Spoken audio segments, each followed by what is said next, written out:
Good morning. How do I see who's in the room? That's a good question. That I do not know. So at the top, I think there's 16 people that have joined us so far. And they're going to be putting the questions in the chat. So we're going to kind of monitor the chat. The way the, oh, Annette says she can hear us. And that's not just because she's in the room right next to me.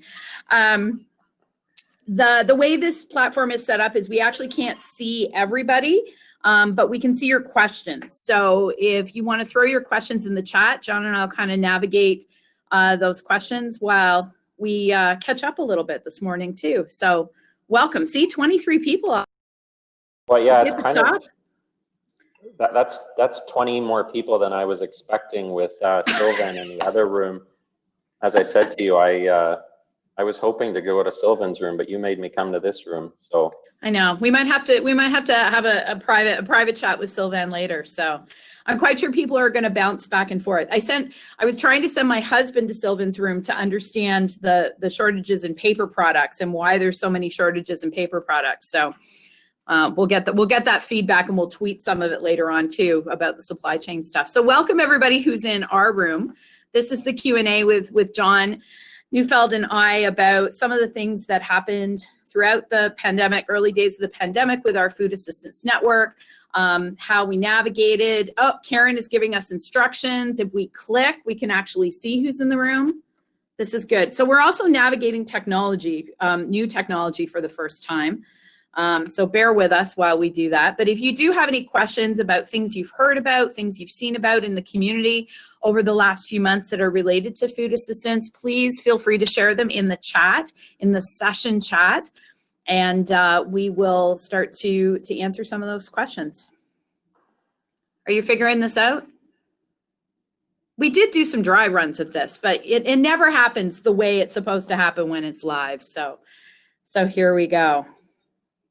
Okay, so what's new in, you got it? Yeah, if I click on people and thanks, Karen. See, look at all the people. I tried to bounce around in the networking and the expo sessions this morning, and I chatted with some of you, but I couldn't get to everybody. So the downfall of not being in the building, but here we go. All right, first question, Lynn Cameron. Hey, I did talk to Lynn Cameron this morning. Hi again, Lynn. How are your agencies pandemic, and do you have enough resources? John, I'll let you start with that because your volunteer needs were probably a lot more complex than ours were. Yeah, this was a really tricky time because ironically, people had more time than ever on their hands. And due to lots of rules, we said, no, you can't come and help. And particularly, you know, who's a significant portion of our volunteer force is 60 plus, 70 plus, right? And those groups were considered vulnerable, which was very insulting to our very spry and young volunteers who think age is just a number. And so we were really limited by that. But I think we're getting by, and I think our volunteers, there's always lots ready to go. So it hasn't been an issue for us. For us, the hardest thing that we had to do very early on was say no. I had so many people, volunteers and people in the community and connections through different businesses in the community call and say, what can we do? What can we do? And we actually said no to a lot of individuals at the beginning because we wanted to keep a pretty tight bubble here in the building. So for the first 10 weeks, we were a core, we sent half of our staff home, kept half of the staff here. So we were a core team in the building of about 27 people. And that included a few volunteers, some staff, but also I have to give a shout out to our friends at the YMCA who actually redeployed some of their staff here to help us for the first 10, 12 weeks. And we had a beautiful little germ bubble of absolutely amazing, dedicated folks who helped us get through. And lots of people who have offered, lots of seniors who want to come back. So we're slowly opening things up a little bit. But at the end of the day, we want to keep everybody safe. And we want to make sure that that we are doing our part to flatten the curve and keeping everybody safe while still keeping things moving. So yeah, somebody asked, due to COVID, are we in need of more volunteers? The answer is yes and no. Keep your eyes open on our social feeds. There's certain positions, there's certain timeframes where we're looking for people. There's certain roles we're looking for people, but we're actually changing our volunteer model a little bit as a result of this too, and doing a lot more of opportunity where people can just drop in and help for a few hours at a time instead of having to be committed to 4 or 6 months of support. So that's definitely changing too. Good questions. Awesome. Wendy, I love Sarah's question, and I'd love to jump into it. Yeah, go. I'm just reading it now. Suggested that many facing food insecurity are refugees, BIPOC. How can we specifically focus efforts on reducing food insecurity in those communities? Sarah, thanks for the question. So the best way to do it from kind of our perspective is, and it's a vision that we've been working on with the food bank for a number of years, is actually provide food right at the neighborhood level so that you can be very specific to the needs of that community. So we actually, throughout COVID, did neighborhood food supply in kind of areas that have high refugees, high neighborhoods with high levels of new Canadians. And so I think that's what we need to do. This, instead of having kind of one central big warehouse that everyone comes to get food, is how do we actually get into each of the neighborhoods? Because each of the neighborhoods have their own culture, their own strengths and assets. And, you know, I think of Sunnydale and Waterloo, where we've got so many different cultures there and struggling with food insecurity, but each of them bring, you know, some of their own food on Thursday mornings for when we do food distribution there. And I think that's how we do it, is kind of to listen to the communities and trying to address their needs. I think as our community has been shaped by different cultures coming in, I think the way the food bank has responded and with the food needs, it's an ongoing process, and constantly listening, listening and responding. But to be able to listen and respond, we actually have to be right there with those communities, you know, sitting side by side. And so that's what we've been trying to do. Yeah, and from a food procurement perspective, we're definitely factoring that in, some of those things into that food plan. So as the different needs of the different programs are emerging and shifting and changing, we want to make sure that we're factoring that into the food plan. And we always talk about, you know, we're not the food bank that distributes macaroni and cheese anymore. We are looking at fresh foods, frozen foods, a wide variety of food product, and really sort of looking at the diversity of the community and the diversity of the services required in the community when we're doing that food planning. And sometimes, like we said, when we were talking to Sylvan earlier, sometimes we don't have a choice in the type of food that we're bringing in. We just sort of have to take what's available in the system. And that's been really difficult too, to be able to create that diversity of choice. But we're doing the best we can, and it's definitely sort of on the radar.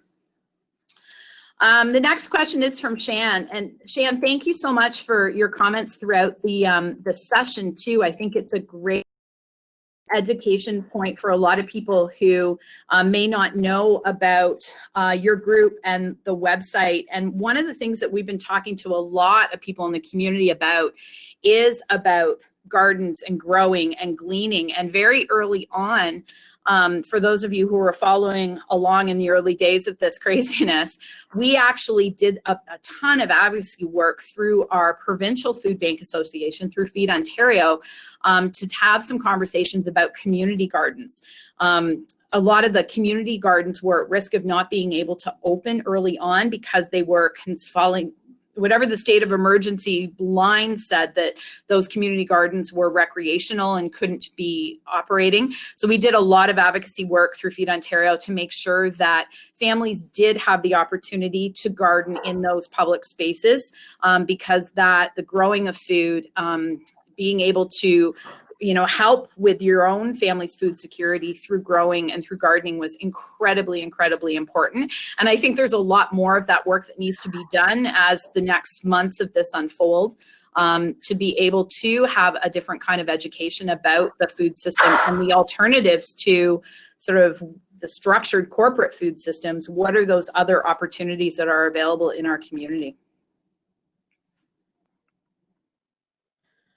Now I'm scrolling.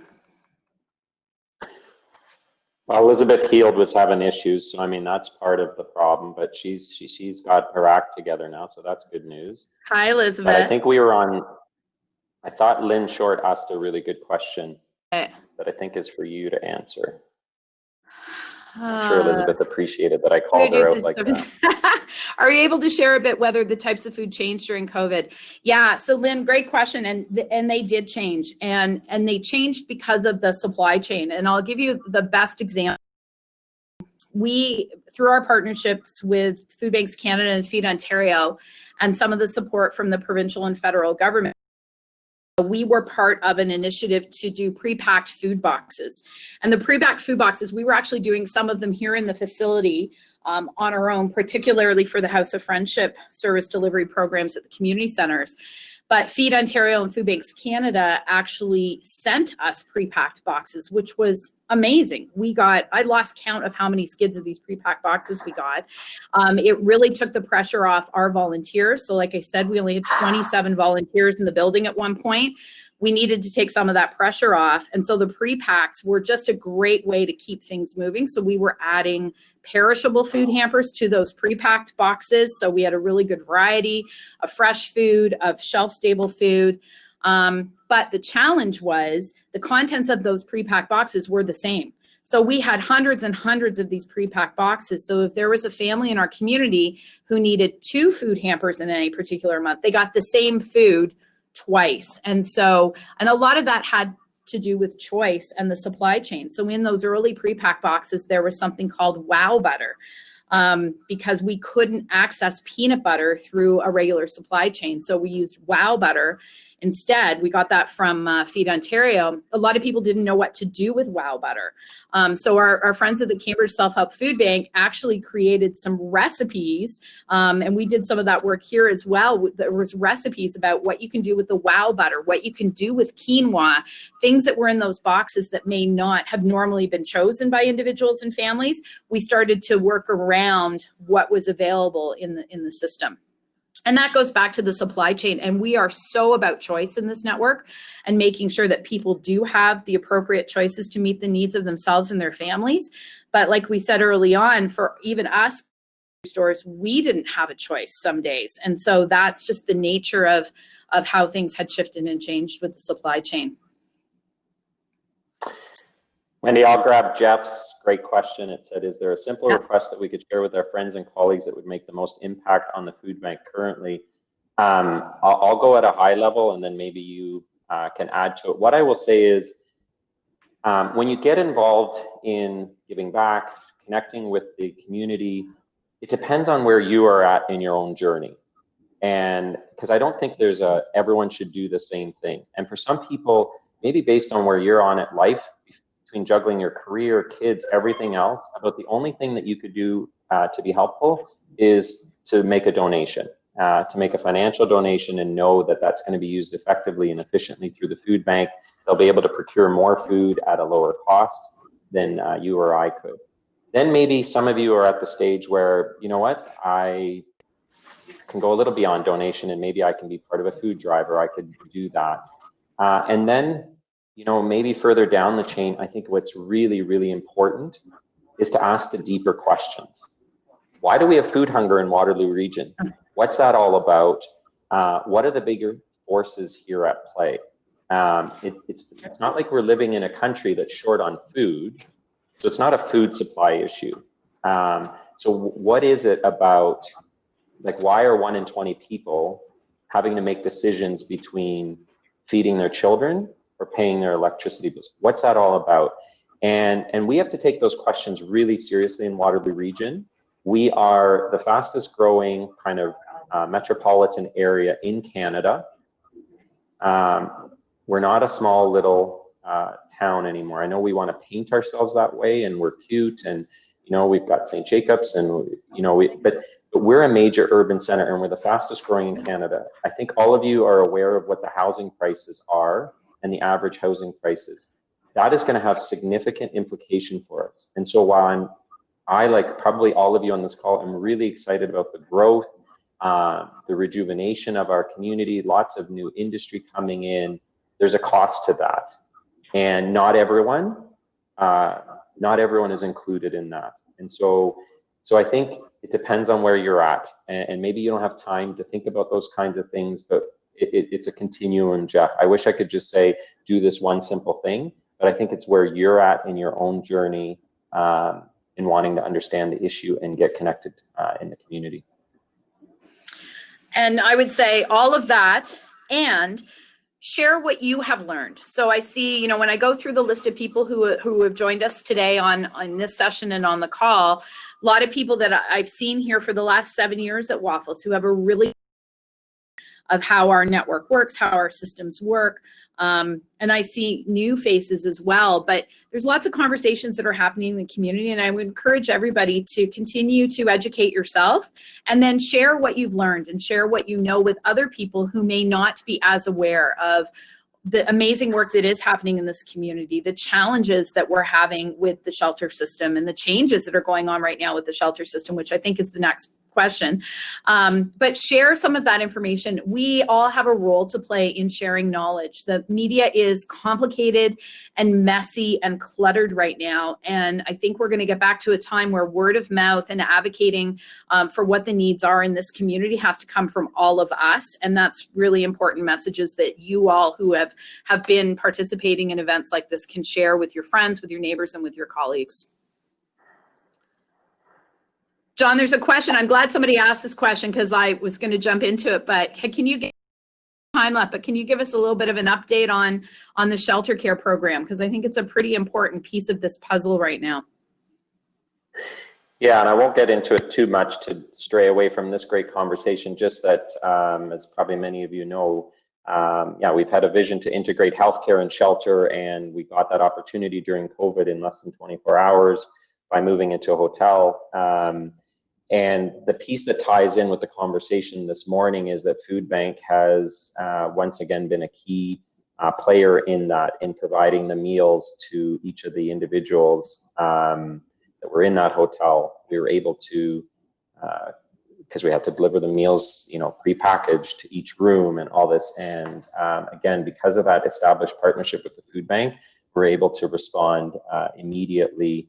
For those of you who don't know, our incredible Food Bank supports so many different programs and has been supporting our shelter system for years and years. And so when you donate to Food Bank, you're helping way more people than you actually realize. And so you'll be hearing lots more about the shelter care and some of the shifts going on in the next couple of days.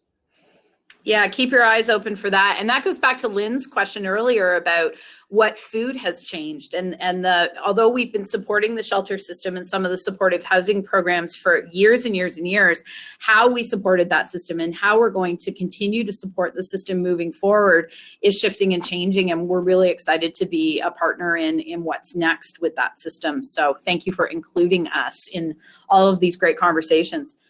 There's a question from Maya about how much contact is there between food banks across Canada and what work is being done to build these relations, and how relevant is it during COVID?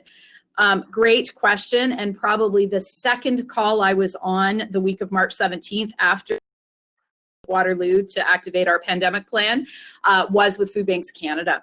So we are actually on a weekly call with the 13 largest food banks across the country. I think we sit at about number 5 or 6, depending on how you do the math. So being able to talk to our peers across the country about how they've been navigating things.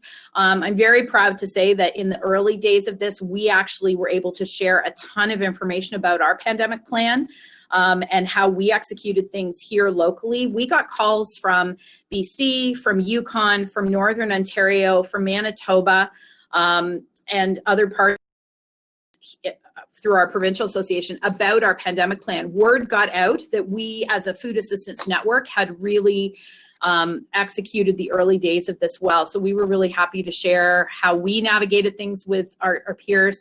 But now we're into sort of the nitty gritty of what's next. And I think that's the biggest question for all of us right now is what's next? And we're going to continue to rely on those food bank partners, but also working with Feed Ontario and Food Banks Canada, who are helping us to really, they're a big part of our food procurement plan. We're making sure that nationally we're coordinating some supply chains differently so that we don't have 600 food banks across the country trying to secure food resources. We have one organization who's doing a lot of that work on our behalf, and making sure that we get the food resources we need to get through the next few weeks of this, few months of this. So great question. So Tiffany has put a note in the chat, if you didn't see it, that if you did want to hop into Sylvain's session, you don't actually need to, because we're recording both of these sessions and they're going to be on YouTube later on this week. So you won't miss all of that really important, important information about the food supply. I know I've lost my spot. Shan was just asking about, no, it's okay. Shan was asking about, you know, we're aware of the California fires, you know, food supply chain. What work is being done to ensure we get more food which is grown locally, which I think that's one of the things I've consistently heard through COVID is, I think we've, you know, before COVID, we just kind of went to grocery store, things were available. We never thought about food supply chain and all this heavy duty stuff that Sylvain does research and, you know, thinks a lot about. I think a lot of us didn't think about, you know, where is our food coming from, or, you know, how many thousand miles did it travel on a truck to get to our grocery store? And I think people have become a lot more aware, and I think for some people they have. I think it's reinvigorated an interest in community gardens, their own gardens, you know, trying to think of finding locally. The question I would have, Shan, is, I hope I'm pronouncing your name properly. If I'm not, I apologize, is, will this last? Or will we just kind of go back to our old habits, or will you know, more local movement and awareness of supply chain lead to any change in behaviors? Yeah, and this is where I think our sessions could very nicely merge with what Sylvain was talking about earlier, how some of those supply chain things have already changed. There's an increased awareness that there is a lot of food that's coming from out of the country, and what can we do nationally to improve those supply chains. Locally, I can tell you that we do work with local farmers. We do have different programs with local farmers and small retailers where we are collecting and distributing local food. But some of the bigger issues around the food industry are out of our control. And so those are the pieces that are really challenging for us to navigate when we're just trying to get through the day-to-day. Our focus right now is to good quality, high nutritional value product we can, to make sure that we have tucked some of that product away for the winter months when those local farm partnerships aren't there. We know that we had a frost a few weeks ago that's already impacted the supplies of our winter crops, or our harvest crops. But we are doing some additional work here in our Fresh Approaches Food Center. So if you saw the tour at the beginning of the video today, you saw a little bit about Fresh Approaches, where we're hoping that some of that fall harvest product will come into the facility, and we're going to be able to blanch and freeze. But we're also making sure that we've got a good supply of fruits and vegetables moving into the winter months. And then the new year, we'll start all over again with new farm partnerships and more product. So stay tuned. Awesome. Wendi, sorry. No, go ahead. I was just going to say my dear colleague, Corey Honeywood, put like the most challenging question on me here, and it's an excellent one. I'm wondering if you could speak on the presence of systemic racism in our food systems, local and beyond. What can be done to combat some of the injustice that exists when it comes to food security? What a setup, Corey. That is a huge topic. I know it's one that we have definitely started at House of Friendship in our community services team, and you know, even looking at those kinds of things. I think often what I will say, or my reflection, is that we are behind on things like this, and we haven't had some of these kind of important conversations because we've just been busy always trying to respond to the need. And there's a lot of things that are out of our control with food supply and that kind of stuff. But I think the time has come that, you know, we need to look at some of these deeper, more uncomfortable questions and things that we probably just weren't even aware of. So I'm excited that, you know, we've kind of just started with those kind of questions at House of Friendship, but I think there are definitely questions that we need to dig in deeper.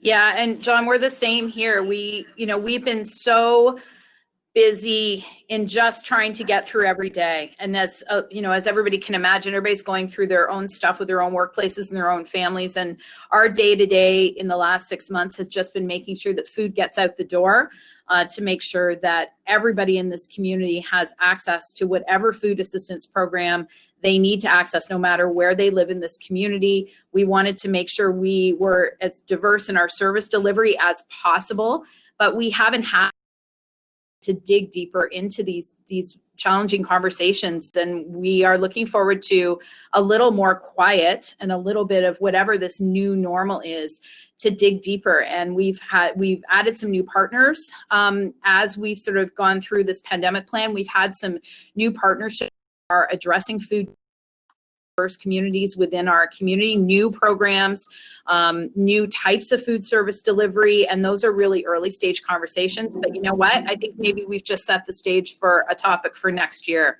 as we dig into this a little deeper and become educated ourselves as individuals and organizations about the things that we don't know and what we need to do as a system to do better. Great question. I think our time is up, or will be momentarily, and I'm not too sure what happens when it's over. I'm hoping it doesn't knock me out like the networking. My apologies to the person I was talking to on networking that our conversation got cut off. But I just want to thank everybody for joining us this morning, for sharing your questions with us. There's so many more questions. We might be able to tackle some of them on social media this afternoon. But thank you for learning. Thank you for being part of this community. John, thank you so much for all of your time and all through all of this madness and hanging out with me this morning. We don't get to do this anymore. So it was really great to spend some time with you. And to everybody who's on the call, thank you for everything you do within your business and within your school setting, within your neighborhood to support the food bank and our community food assistance network. It takes all of us to make this craziness work right now, and we couldn't have done it without you. So thank you so much for joining us and have an amazing day.